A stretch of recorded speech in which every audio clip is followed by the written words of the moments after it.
The NBC News foreign correspondent Ayman Mohaldin is there for us live. And so, Ayman, let's get to what's happening right now around you.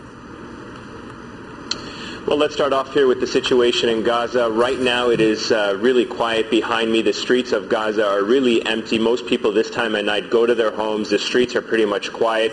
People here really bracing themselves for what the night usually brings. And what we've seen over the course of the last several nights is an intense aerial campaign by the Israeli Air Force. As you mentioned yesterday, the Palestinian Prime Minister's office was destroyed. These airstrikes are going to be intensifying in the coming hours. That's what we've seen. That's been the pattern. And there is also been Palestinian rocket fire coming out of Gaza into southern Israel.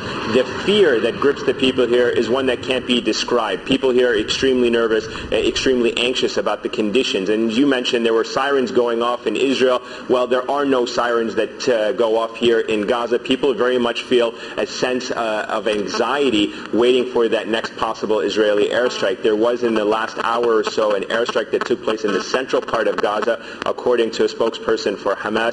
Earlier today, a residential building in the northern part of the Gaza Strip was leveled by an Israeli airstrike.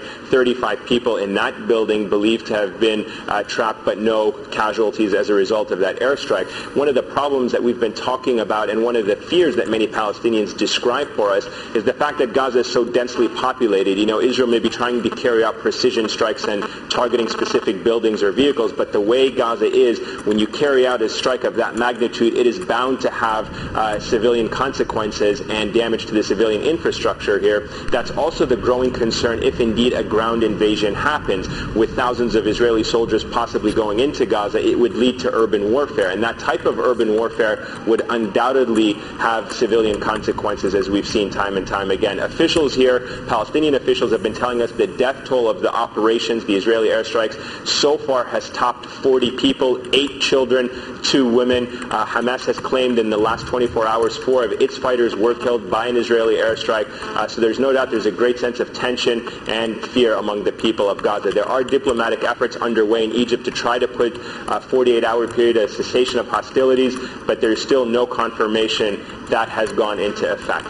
Alex? Okay, Ayman Mohaldin, thank you for that comprehensive wrap-up. We appreciate that.